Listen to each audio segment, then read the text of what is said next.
لیکن اس کے باوجود ان کے پیٹ پچکے ہی رہے۔ یہ دبلی ہی رہیں، اس لیے کہ ان کی بھوک بہت زیادہ تھی۔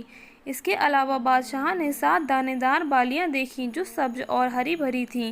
اس کے بعد اس نے 7 بالیاں سوکھی ہوئی اور خشک دیکھیں۔ بادشاہ نے دیکھا کہ خشک بالیاں سبز بالیوں سے لپٹ گئیں، یہاں تک کہ سبز بالیوں کی سبزی باقی نہ رہی۔ بادشاہ جاگا تو بہت فکر مند ہوا اور غمگین ہوا۔ تمام جادوگروں اور کاہنوں کو بلایا اور اس نے اپنے خواب کی تعبیر پوچھی۔ کوئی بھی خواب کی تعبیر نہ کر سکا۔ سب نے کہا، یہ تو خواب پریشاں ہیں، یہ تو اڑتے سپنے ہیں، ایسے خوابوں کی تعبیر ہم نہیں کرتے۔ اچانک ساقی کو یوسف کی یاد آئی۔ اس نے کہا کہ کبھی اس نے بھی ایک خواب دیکھا تھا جس کی کتنی سچی تعبیر یوسف نے بیان کی تھی۔ اسے خیال آیا کہ اس نے یوسف سے کچھ وعدہ بھی کیا تھا۔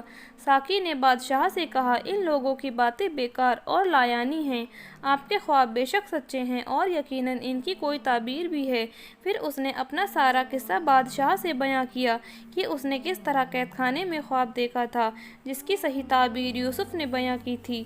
بادشاہ نے کہا، یوسف کون ہے؟ اس کے حالات بیان کرو۔ ساقی نے کہا، جہاں پناہ میں زیادہ تو نہیں جانتا مگر اتنا سمجھتا ہوں کہ وہ کریم زادہ ہے اور ابراہیم کی اولاد میں سے ہے۔ اسے صورت بھی ملی ہے اور سیرت بھی۔ عزیز نے اپنی عورت کے کہنے سے اسے قید کر رکھا ہے۔ بادشاہ نے کہا، قید خانے جاؤ اور پہلے خواب کی تعبیر معلوم کرو۔ ساقی قید خانے پہنچا اور کہا، بادشاہ نے ایک عجیب و غریب خواب دیکھا ہے، تم اس کی تعبیر بیان کرو تاکہ بادشاہ تمہارے رتبے اور قیمت کو سمجھ جائے اور تمہیں قید سے رہائی بھی حاصل ہو۔ پھر اس نے بادشاہ کا خواب حضرت یوسف سے بیان کیا۔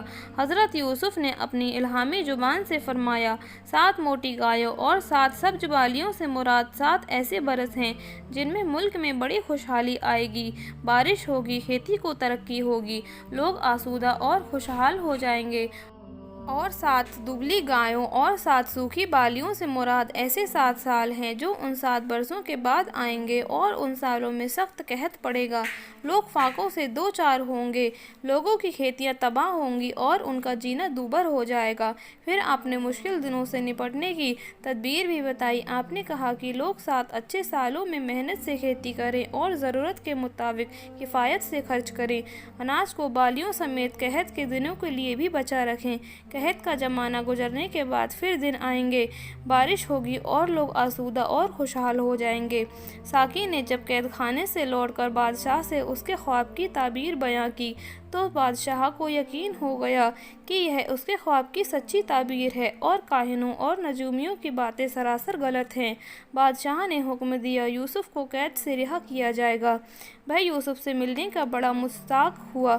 ساقی نے قید خانے میں یوسف سے کہا، بادشاہ نے تمہاری رہائی کا حکم دیا ہے، وہ تم سے ملنے کا بے حد آرزومند ہے۔ اب تم میرے ساتھ بادشاہ کی بارگاہ میں چلو اور تمام فکر و رنج کو بالکل بھلا دو۔ حضرت یوسف نے کہا، ایسا نہ ہوگا، تم پھر بادشاہ کے پاس جاؤ اور کہو، ان عورتوں کا کیا حال ہے جنہوں نے اپنے ہاتھ کاٹے تھے، یعنی محفل میں بے دشت اور بدتعبیر ہو کر رہ گئی تھیں۔ جب بادشاہ تک حضرت یوسف کا یہ پیغام پہنچا تو وہ بہت حیران اور ساقی سے اس کے بارے میں جاننا چاہا۔ ساقی نے کہا، وہ غلام عبرانی ہے، یہ نہایت حسین اور جمیل ہے، عزیز مصر نے اسے خریدا ہے۔ پھر ساقی نے حضرت یوسف کے قید ہونے اور محفل سے شردر ہونے کا تمام قصہ بیان کیا۔ بادشاہ نے جیلر کو بلا کر حضرت یوسف کے قید ہونے کی روداد پوچھی۔ اس نے کہا، یوسف کو عزیز مصر نے قید کیا ہے۔ یوسف کا حال یہ ہے کہ وہ روزے سے رہتا ہے اور شام کو بہت تھوڑا کھاتا ہے اور اپنا کھانا ضرورت مندوں اور محتاجوں کو دے دیتا ہے۔ پھر بادشاہ نے عزیز مصر کو بلایا اور حضرت یوسف کے بارے میں پوچھا۔ اس نے کہا، میں نے اس غلام کو خرید کر اپنا بیٹا بنا لیا تھا، لیکن اس سے بڑی خیانت ہوئی ہے، اس لیے اسے قید کی سزا دی گئی ہے۔ بادشاہ نے پھر اسے ساقی کو بھیجا اور یوسف کو بلایا، لیکن انہوں نے پھر انکار کر دیا اور کہا، میں تو اسی وقت باہر آؤں گا جبکہ ان عورتوں سے میرا حال پوچھا جائے اور عزیز مصر کو بھی صحیح حقیقت معلوم ہو جائے اور اس کا شبہ دور ہو۔ بادشاہ نہایت حیران ہوا۔ اس نے ان عورتوں کو ظاہر کرایا جو زلیخا کی مجلس میں شریک ہوئی تھیں۔ اس نے ان سے یوسف اور زلیخا کا حال پوچھا۔ وہ بولی، خدا کی پناہ، ہم نے تو یوسف کو کوئی برائی نہیں دیکھی۔ جب آج بات یہاں تک آ گئی ہے تو میں سچی بات نہیں چھپاؤں گی۔ حقیقت یہ ہے کہ میں نے ہی یوسف کو اپنی طرف مائل کرنا چاہا تھا۔ قصور میرا ہے، میں اپنے کردار کا سچا ہے۔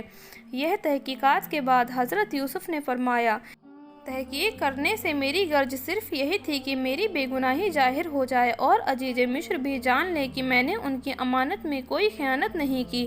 جب معاملہ روشن ہو گیا اور حضرت یوسف علیہ السلام پاکبازی صورت کی طرح ظاہر ہو گئے اور ان کو بادشاہ کی رہائی کا پیغام پہنچا تو انہوں نے قیدیوں کو دعائیں خیر دی اور قید خانے سے باہر آئے اور قید خانے کے دروازے پر لکھا، یہ قبر ہے جندوں کی اور گھر ہے غموں کا اور گھر ہے دشمنوں کے خوش ہونے کا۔ اس کے بعد غسل کیا اور لباس بدلے اور بادشاہ کے خاص گھوڑے پر سوار ہو کر دربار میں پہنچے۔ جب آپ پر بادشاہ کی اور ارکان دولت کی نظر پڑی تو سب بے اختیار ہو کر بول پڑے، یہ مکرم روح ہے یا مجسم فرشتہ یا انسان، ایسا شخص تو نہ کسی نے دیکھا ہوگا نہ سنا ہوگا۔ بادشاہ نے اس کو ایک اچھے اور مناسب مکان میں ٹھہرایا اور گفتگو کی۔ بادشاہ نے اس کو ہر طرح کی خوبیوں اور کمالوں سے آراستہ پایا۔ پھر کہا، میرے خواب کی تعبیر میرے سامنے بیان کرو۔ اپنے بادشاہ کے خواب کی تعبیر بادشاہ کے سامنے بیان کی۔ بادشاہ نے کہا، یہ بتاؤ قحط سالی کے مصیبت سے رعایا کو کیسے بچایا جائے؟ حضرت یوسف نے فرمایا، ملک کے تمام حاکموں کو حکم دو کہ وہ مصر کے تمام کسانوں کی تاکید کریں کہ وہ کھیتی کے کام میں ہرگز سستی نہ کریں اور اپنی پیداوار میں غلہ بالیوں کے ساتھ قحط کے زمانے کے لیے جمع کریں۔ غلہ کام میں بس اتنا ہی لائیں جتنے کی کم سے کم ضرورت ہو سکے۔ بادشاہ فکرمند ہوا، اس مشکل کام کی نگرانی کی ذمہ داری کس کو سونپی جائے؟ وہ کون شخص ہو سکتا ہے جو اس عظیم منصوبے کو انجام دے سکے؟ حضرت یوسف نے فرمایا، فکر مند نہ ہوں، یہ کام میرے سپرد کر دیجیے، میں نگراں ہوں، ذمہ داری کو پوری طرح انجام دوں گا۔ بادشاہ نے خوشی سے یہ بات قبول کر لی اور حضرت یوسف کو ملک کے تمام خزانوں اور ذرائع اور وسائل پر قبضہ دے دیا۔ عزیز مصر کے مرنے کے بعد حضرت یوسف مختار کل ہو گئے۔ حضرت یوسف نے ایک لمبا چوڑا مکان ایسا تلاش کیا جس کی زمین میں نمی ہو اور جس کی ہوا بھی مناسب تھی۔ ایک عمارت بہت ہی اونچی اور چوڑی تعمیر کرائی، امیر مقرر کیے گئے، محصول 7 برس تک جمع کیا گیا۔ وقت کے گزرتے دیر نہیں لگتی، خوشحالی کے 7 سال گزر گئے، تنگی کا زمانہ آیا۔ حضرت یوسف پیٹ بھر کھانا نہ کھاتے تھے تاکہ بھوکے لوگوں کی یاد باقی رہے۔ قحط کی آگ ایسی پھیلی کہ کیا امیر کیا غریب سب دبلے اور لاغر ہو گئے۔ لوگوں کے زیور اور برتن تک بک گئے، لوگوں نے اپنے غلام اور جانور تک بیچ ڈالے، کتنوں کی زمین اور حویلیاں تک بک گئیں۔ حضرت یوسف علیہ السلام رعایا کی جانیں بچانے کی پوری فکر کرتے رہے۔ آج کی ویڈیو میں بس اتنا ہی، اس کے آگے کا واقعہ جلد ہی اپلوڈ کریں گے۔ اگر ویڈیو اچھی لگی ہو تو ویڈیو کو لائک کریں اور ہمارے چینل کو سبسکرائب کریں اور پاس میں رکھے بیل آئیکن پر بھی ضرور کلک کر دیں جس سے ہماری ہر ویڈیو کی نوٹیفیکیشن آپ تک پہنچ جائے۔